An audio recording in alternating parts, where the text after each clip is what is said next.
Fala galera, Dizascope, Jonatas Leônio, por aqui, não é Douglas Gonçalves, conhecido carinhosamente como Dr. Johnny do Divinamente. E você está aqui em mais um Divinamente Podcast, porque a gente quer aprender a pensar e a sentir como Jesus. E hoje eu quero falar para você sobre 5 coisas que você não deve dizer para alguém com depressão. Vamos lá?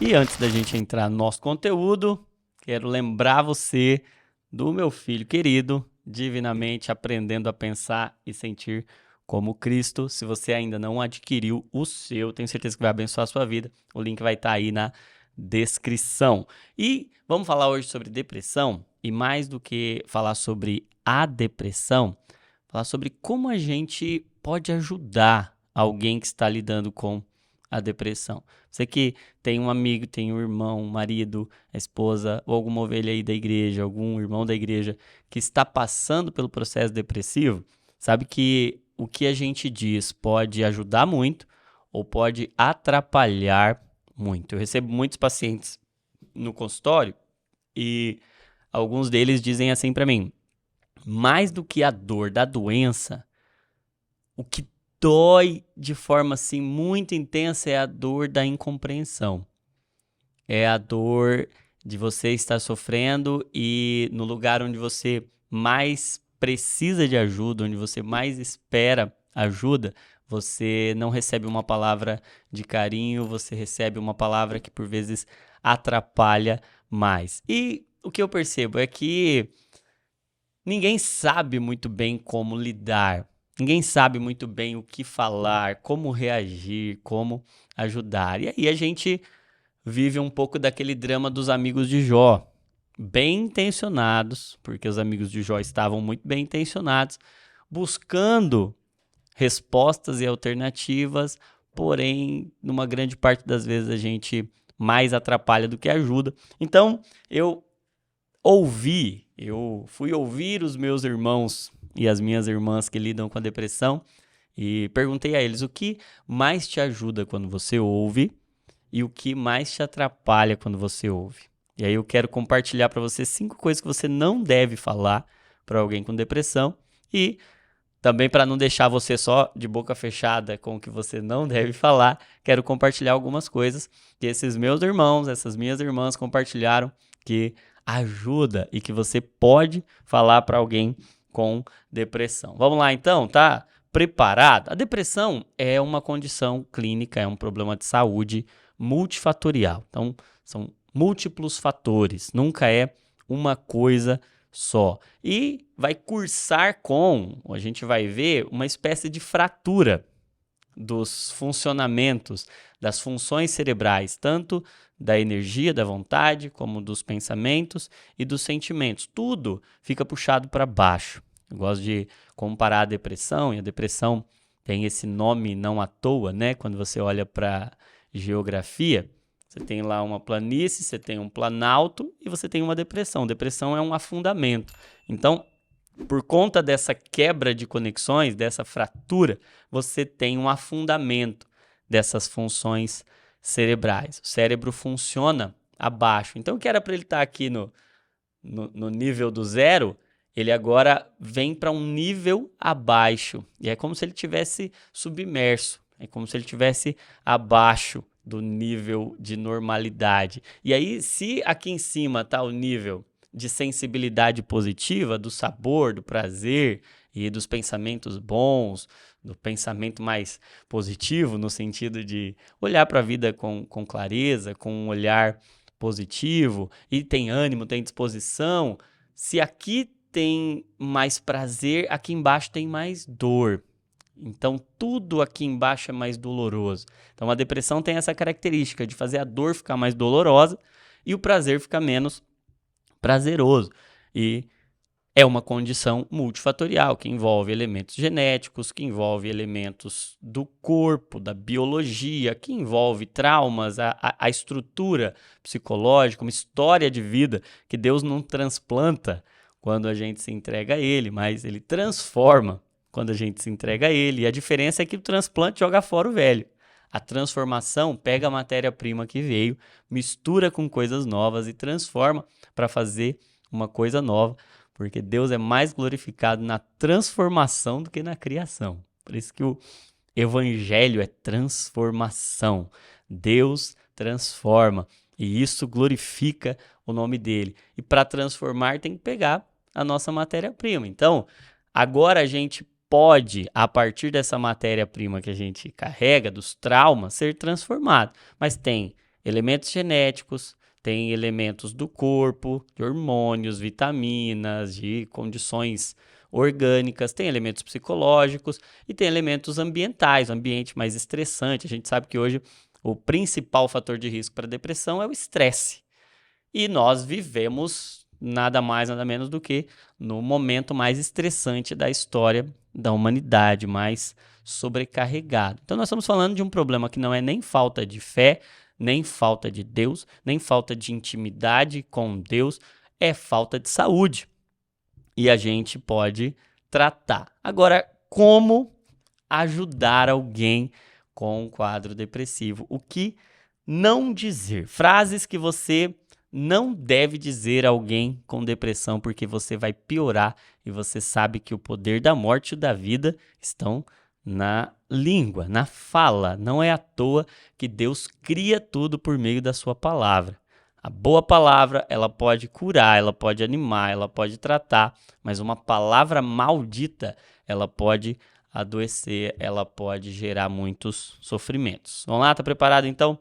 Primeira frase que pode atrapalhar. São as frases relacionadas, aí tem um conjunto de frases dentro dessa, que partem do seguinte conceito: você não tem motivos para estar assim. Você já disse isso para alguém com depressão, mas você não tem motivo para estar assim. Existem pessoas com problemas muito maiores do que o seu. Existe tanta gente que queria ter o que você tem. Isso daí é ingratidão.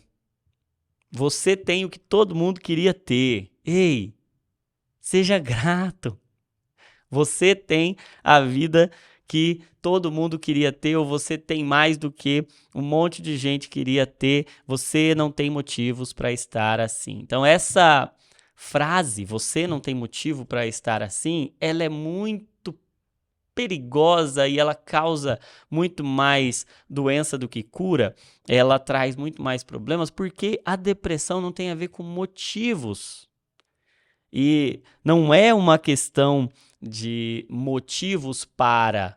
A pessoa, sem dúvida nenhuma, gostaria de estar de outra forma, ninguém quer estar doente, e os motivos não costumam ser questões simples como as circunstâncias em que a gente está vivendo. Então, dizer para uma pessoa que está passando por um quadro depressivo, olha, você não tem motivo para estar assim, você precisa ser mais grato, olha para a sua vida, você tem mais do que a maioria das pessoas, existem tantas pessoas com problemas muito maiores do que os seus. Dizer isso não ajuda, coloca mais peso em quem já está se sentindo muito culpado, em quem já carrega um peso muito grande.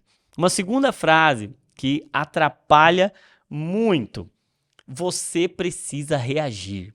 Gente, é muito bem intencionado dizer isso. E aí, olha que interessante. Junto com esse você precisa reagir, às vezes vem frases assim: eu já passei por tanta coisa e não fiquei assim. E aí começa a comparar o sofrimento da pessoa com circunstâncias suas. Gente, nunca olhe para o sofrimento de alguém a partir do seu sofrimento, a partir da sua perspectiva. Cada pessoa tem um processo, tem um sofrimento que é individual.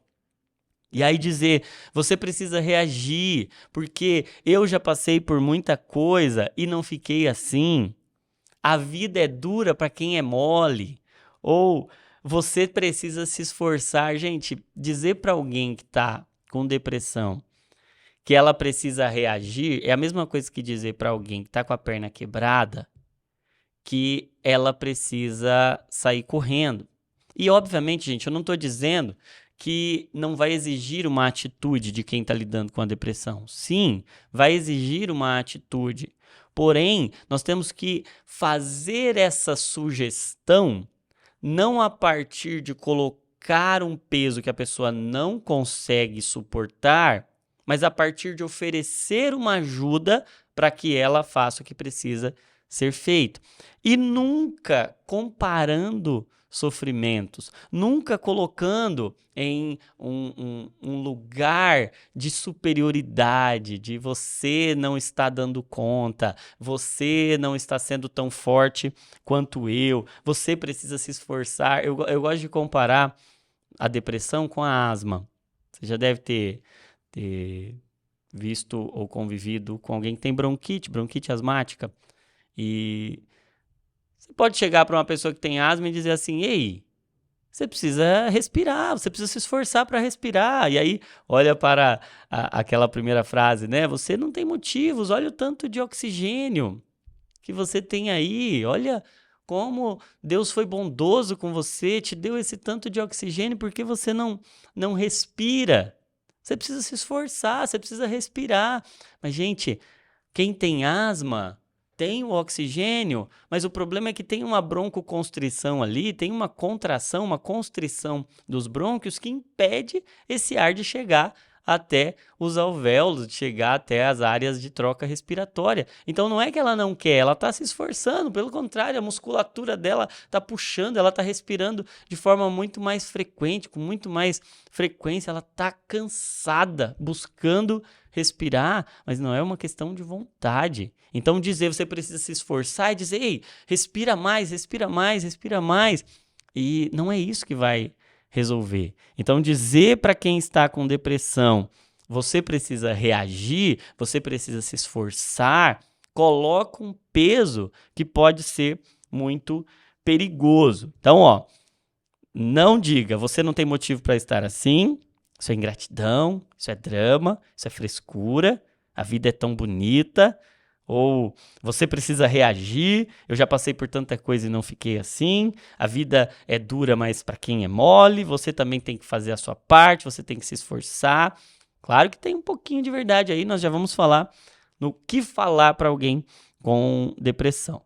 Terceira frase que você não deve dizer para alguém com depressão. Você está estranha com esse tratamento. Se a pessoa chegou a fazer o tratamento e você, que é alguém que ama, que se importa, começa a ver que por vezes a pessoa ganhou peso, por vezes mudou alguma coisa no corpo, por vezes mudou alguma coisa no humor, e você começa a criticar o tratamento, e isso é bastante comum, já tive bastante paciente dizendo isso, meu próprio marido, minha esposa disse, você está muito estranho com esse tratamento, você vai ficar viciado, você não vai mais conseguir sair desse medicamento, e aí coloca obstáculos ao tratamento. Então, não coloque obstáculos ao tratamento, seja um parceiro do tratamento, não uma obstrução, não um obstáculo.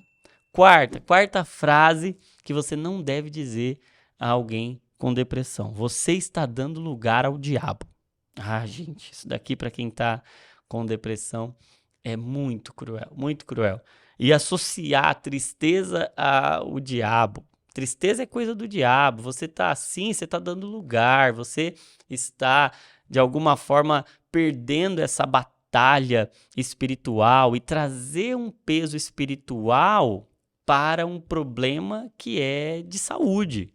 E que, obviamente, tudo é espiritual, mas não quer dizer que a depressão seja uma condição espiritual em que o demônio está fazendo alguma coisa. Não, nós temos muitos e muitos casos de depressão em homens e mulheres de Deus, em amigos de Jesus, que estão passando por um processo de estafa, de sobrecarga, que estão lidando com crises profundas e que o diabo, ele pode até se aproveitar porque ele é o aproveitador, mas ele não é a razão, a causa, e dizer isso, colocar esse peso de uma batalha espiritual em alguém que está sofrendo com a depressão é muito perigoso. Então, essa quarta frase que você não deve dizer a alguém com depressão. A quinta frase é: você precisa se consertar com Deus.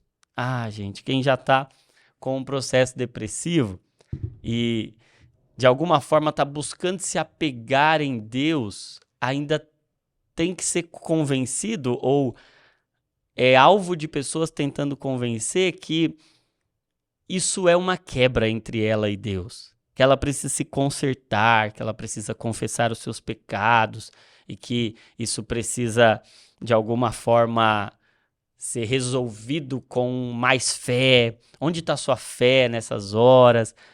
Trazer um peso e um distanciamento, como se aquela pessoa precisasse fazer alguma coisa para chegar em Deus, é algo que costuma ser prejudicial. Então, o primeiro grupo de frases está relacionado com os motivos, questionando os motivos. E não faça isso.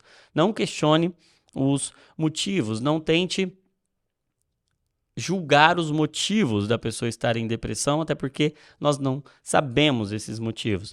O segundo é questionando a reação e a atitude da pessoa diante da depressão e comparando com a sua resposta diante de crises. O terceiro é questionando o tratamento. São frases que colocam o tratamento em xeque. O quarto são frases que colocam o como protagonista do processo. E o quinto, essa quinta frase, colocando Deus de forma distante, como se Deus não se importasse ou como se Deus estivesse alheio, como se Deus não estivesse ali.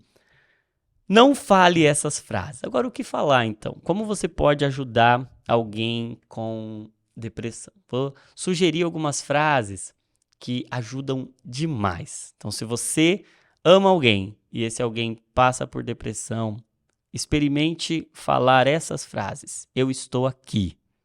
Pode contar comigo. Eu estou aqui. Pode contar comigo. Outra frase. Como você acha que eu posso te ajudar? Como eu posso ser útil a você? Outra frase. Você gostaria de conversar sobre o que está sentindo? Você gostaria de me falar o que está no seu coração? Gente, antes de falar, nós precisamos aprender a ouvir. Sejamos, pois, prontos para ouvir e tardios para falar. Tem alguma coisa que eu posso fazer por você? Alguma coisa que eu posso fazer que vai aliviar o seu sofrimento? Uma outra frase poderosíssima. Eu também. Eu também tô assim, eu também sinto, eu também senti. É diferente de, comigo foi diferente, eu fiz assim, eu fiz assado. Eu também conecta, eu tô aqui. Tem alguma coisa que nós poderíamos fazer juntos? Olha que lindo. Eu sei que você está sofrendo, eu sei que está doendo, mas tem alguma coisa que dá pra gente fazer junto? Por quê, gente? Pior do que a dor do sofrimento é a dor da solidão. E nós precisamos conectar. Uma outra frase, eu posso simplesmente ficar aqui com você? Só de ficar aqui com você? Uma outra frase, você quer conversar com alguém?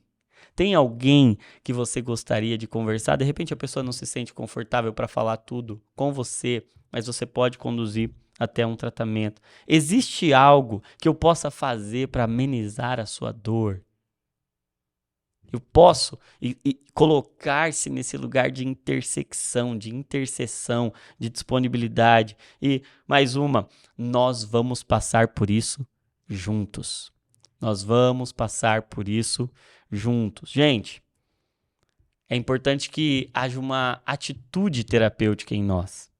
Diante de dizer, acolher, de não se colocar como referência de comportamento para quem está sofrendo.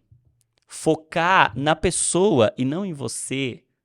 Focar no que a pessoa precisa e não no que você quer dizer. Entender que cada sofrimento é único, que não dá para definir qual é menor ou qual é maior, e qual é legítimo e qual não é legítimo, qual tem motivos e qual não tem. Não comparar sofrimentos.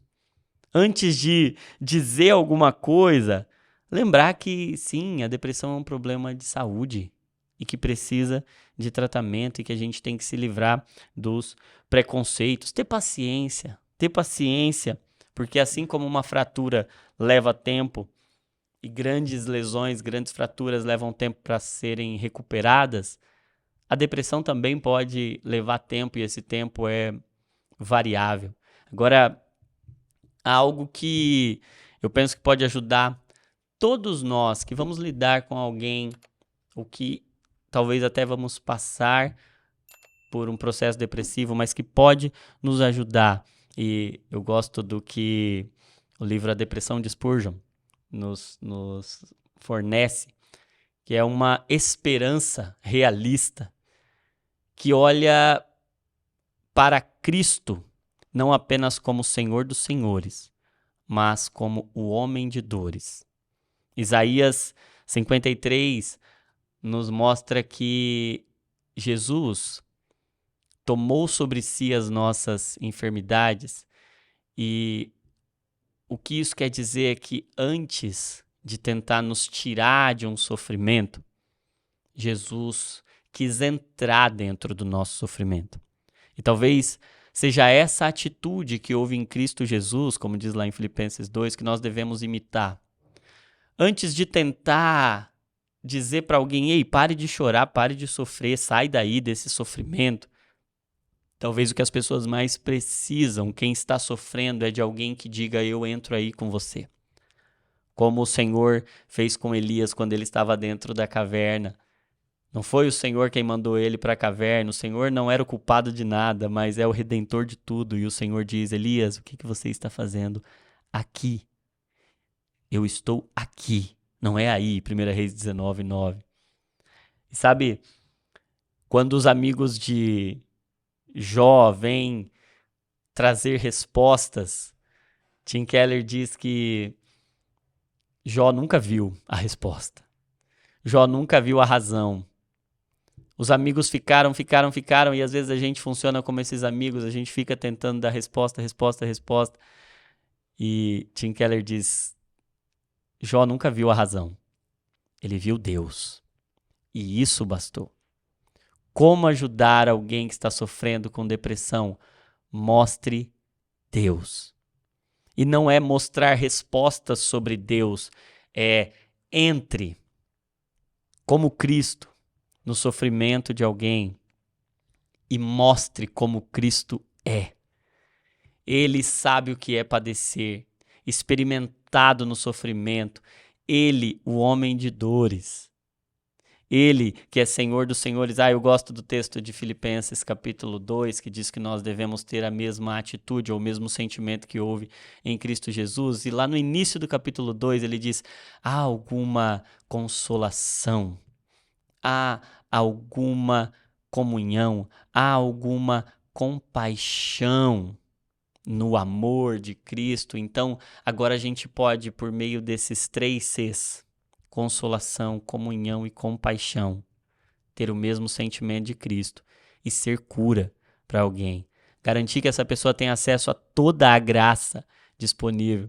Porque quando a gente desperdiça a graça, inclusive com tratamentos médicos, nós estamos vivendo a desgraça. Mas Deus agora nos permite ser como Cristo. E quando alguém está sofrendo, mais do que uma resposta, seja uma revelação de Cristo ao mundo. Quero encorajar você a compartilhar esse conteúdo com alguém que lida. Eu tenho certeza que em todas as famílias, alguém lida com esse processo da depressão ou vai em algum momento lidar com esse processo da depressão. Compartilhe esse conteúdo. Tenho certeza que esse material pode salvar vidas. Pode salvar muitas vidas. Deixa um comentário com o que você achou. Não esquece de se inscrever aqui no canal. Se você ainda não adquiriu o seu Divinamente, Aprendendo a Pensar e Sentir como Cristo, aqui eu falo um pouco sobre esse processo, como lidar com irmãos, com amigos de Jesus que estão adoecidos. O link vai estar na descrição. Não se esqueça, você é uma cópia de Jesus. Saúde mental é pensar o que Cristo pensa, sentir o que Cristo sente, e toda emoção é um convite para a oração. Deus te abençoe e até o próximo podcast Divinamente.